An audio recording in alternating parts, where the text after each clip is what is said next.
સુરતના Puna police station વિસ્તારમાં આવેલ એક સ્પામાં ચાલી રહેલા ગેરકાયદેસર દેહ વ્યાપારના ધંધા ઉપર એન્ટી હ્યુમન ટ્રાફિકિંગ યુનિટ દ્વારા આજે વહેલી સવારે છાપો મારવામાં આવ્યો.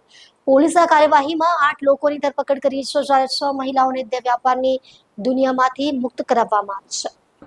આ કાર્યવાહી કડોદરા રોડ પર આવેલા ટાઈમ સ્ક્વેર બિલ્ડિંગના પહેલા માળે આવેલ એનઆર સ્પા ખાતે કરવામાં આવી. પોલીસને મળેલી બાતમીના આધારે એએચટીયુ સેલના પીઆઈ એમબી શેરગીર અને તેમની ટીમે આ રેડ હાથ ધરી હતી. પોલીસે સ્થળ પરથી કુલ રૂપિયા 2,33,600નો મુદ્દામાલ કબજે કર્યો છે. આ તમામ મહિલાઓ ભારતીય હોવાનું પ્રાથમિક તપાસમાં જણાવ્યું છે. પોલીસે આ ગેરકાયદેસર ધંધામાં સંડોવાયેલા કુલ 8 લોકોની ધરપકડ કરી છે, જેમાં ગણેશભાઈ મુકેશભાઈ સોનાર, કોમલ ગોરખનાથ સોનાર, દેવાંગભાઈ ભીખાભાઈ ત્રિવેદી, રાકેશ જીવરાજભાઈ ગોધાણી, બ્રિજેશકુમાર કાંતિભાઈ કાછડિયા, કલ્પેશભાઈ દવે, નરેન્દ્ર ગોરખનાથ સોનાર, રાજુ પંડિત, પ્રવીણભાઈ ઉર્ફે મેક્ષભાઈ પુરાણી છે. એએચટીયુની ટીમે તમામ ધરપકડ કરાયેલા આરોપીઓ સામે ગુનો નોંધીને આગળની તપાસ શરૂ કરી છે.